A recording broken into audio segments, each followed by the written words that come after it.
গোসলের ফরজ তিনটা। কয়টা? তিনটা। এক নাম্বার, কুলি করবেন। আপনার সামনে বালতি আছে, বালতিকে ঘুম থেকে উঠে যখন আপনি ওখানে গেলেন, যাওয়ার পর বালতির থেকে নিয়ে যদি অজুর আদবের মধ্যে একটা যদি শরীরে হাতে নাপাকি থাকার আশঙ্কা থাকে, এটা আলাদা পানি দিয়ে ধুয়ে ফেলে ওই আপনার বালতি পানির থেকে এক নম্বর কি করবেন? কুলি করবেন। কুলি করার পর 2 নম্বর আপনাকে নাকে পানি দিতে হবে। অর্থাৎ অজুর সময় যে নাকে পানি দেই, এই নাকে 2 নম্বরে আপনাকে পানি দিতে হবে। 3 নম্বরে শরীরের যত জায়গা আছে, যদি ফরজ গোসল হয়, অর্থাৎ বড় সকলে আছেন মাসলা জানা জরুরি, যদি কারো গোসল ফরজ হয়, স্ত্রী সহবাস করেছেন অথবা স্বপ্নদোষ হয়েছে, এরকম যদি ফরজ গোসল হয়, তাহলে শরীরের প্রত্যেকটা অঙ্গ প্রত্যঙ্গের মধ্যে ভালো মতো আপনার পানি পৌঁছাতে হবে। যদি না পৌঁছান, আপনার মসজিদে আসা হারাম। আপনার জন্য শরীয়তের যে কাজ আছে, যেগুলো পবিত্র হয়ে করতে হয়, আপনি সেগুলো করা আপনার জন্য হারাম হয়ে যাবে, আপনি অপবিত্র অবস্থায় থাকলেন। সুতরাং এই যে আংটি আছে, আংটি পরিপূর্ণ নাড়াচাড়া করে আর ভেতরে পানি পৌঁছানো। আপনার শরীরের যেসব অঙ্গ আছে, চিপা চাপা আছে, এই চিপা চাপার ভেতরে খেলাল করে বগরের নিচে শরীরের প্রত্যেকটা অঙ্গ প্রত্যঙ্গে পানি পৌঁছাতে হবে।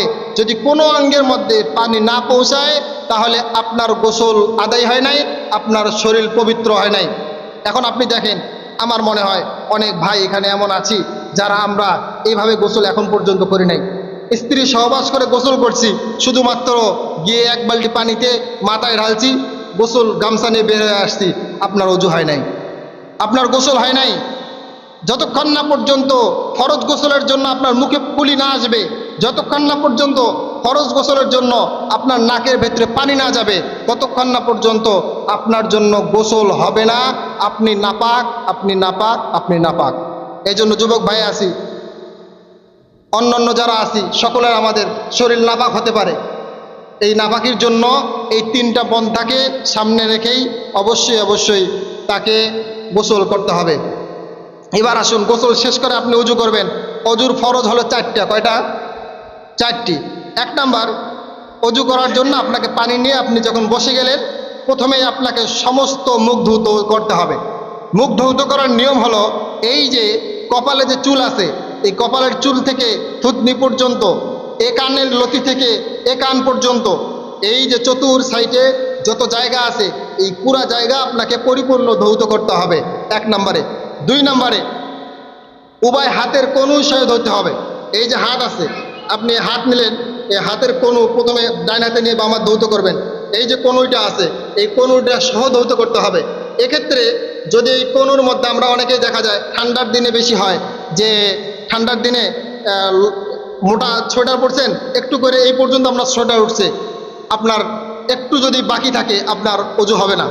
এবং অনেক ভাইয়ের দেখা যায় যে অজু করার ক্ষেত্রে এই সাইডটা বিশেষ করে শুকনা থেকে যায়, দ্রুত অজু করে। একটু কিঞ্চিত পরিমাণ, সুই পরিমাণ যদি কারো জায়গা শুকনো থাকে, তাহলে তার অজু হবে না। এই জন্য 2 নম্বর, উভয় হাত একবার কনুই সহ ধৌত করা ফরজ। 3 নম্বর, মাথাহের 4 ভাগের 1 ভাগ মাসে করতে হবে। পুরা মাথা মাসে করা সুন্নাহ, 1 ভাগ মাসে করা ফরজ। এই যে আপনি উভয় হাত ধৌত করলেন, ধৌত করার পর হাতটা ভিজা থাকে না শুকনা থাকে? ভিজা থাকে না? এই ভিজা পানি নিয়ে আপনাকে এভাবে আপনি মাথা মাসে করে দিবেন। পুরা মাথা মাসে করা সুন্নাহ। যদি পুরা মাথা মাসে করা সম্ভব না হয়, 4 ভাগের 1 ভাগ পর্যন্ত হলেও আপনাকে অবশ্যই মাসে করতে হবে। এরপর কান মাসে করা, এগুলো তো সুন্নাহের মধ্যে পড়ে। 4 নম্বর, উভয় পা টাকনু সহ ধৌত করতে হবে। যেহেতু পা তুলতে পারতেছে না, নাহলে পা তুলেই দেখাইতাম। আপনাদের প্রত্যেকের পায়ে দেখেন একটা বেয়ারিং সিস্টেম আছে এরকম, হ্যাঁ, এই পায়ের একটা হাড্ডি আছে, একটা এরকম আছে, এই যে গিরাটা আছে, এইটা পর্যন্ত পুরোটাই ধুইতে হবে। এইটা যদি আপনি না ধন, এই 4টা কাজের কোনো একটা কাজ যদি আপনার কিঞ্চিত পরিমাণ কম থাকে, তাহলে আপনার অজু হবে না, আপনার নামাজ হবে না, অন্য ইবাদত যেগুলো অজু সংক্রান্ত আপনার সেগুলো আদায় হবে না। এবার আসুন, কখনো কখনো সম্মুখীন আমরা হইতে পারি যে ক্ষেত্রে আমাদের অজু করা সম্ভব না।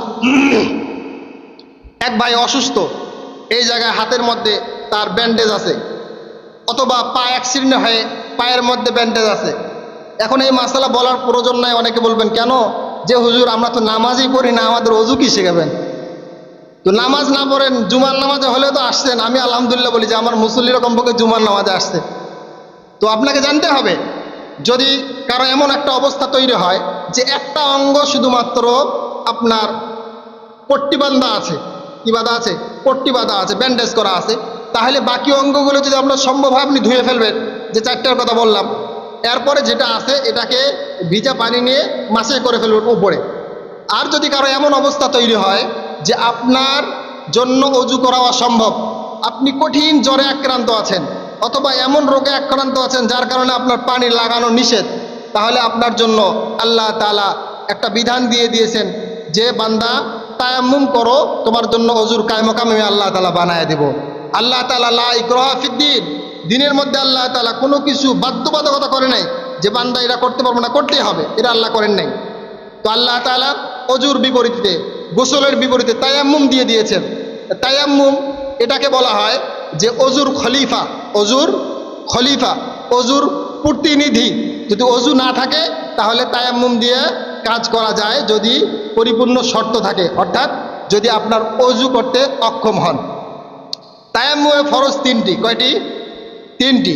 এক নম্বর হলো আপনাকে তায়াম্মুমের জন্য নিয়ত করতে হবে, অর্থাৎ এমনি শুধুমাত্র আপনি যেসব দুইটা বাকি কাজ আছে কাজ করবেন তা কাম হবে না। আপনাকে প্রথমেই নিয়ত করে নিতে হবে যে আমি তায়াম্মুম করতেছি। দুই নম্বর, আপনাকে পবিত্র একটা মাটি বা মাটি জাতীয় পাথর, চুনা, এরকম হাদিসের মধ্যে অনেক বর্ণনা আছে। এতটুকু যেহেতু আমরা মাটি পাই বা মাটি জাতীয় যেসব জিনিস আছে এগুলোর মধ্যে হাতটারে মারতে হবে। মনে করেন এখানে আপনার মাটি জাতীয় একটা জিনিস আছে, নিচে আপনি পাইছেন, আপনাকে 2 হাত মারতে হবে। মারার পর এই হাতটা নিয়ে উভয় মুখ, পুরো মুখ মাসে করতে হবে।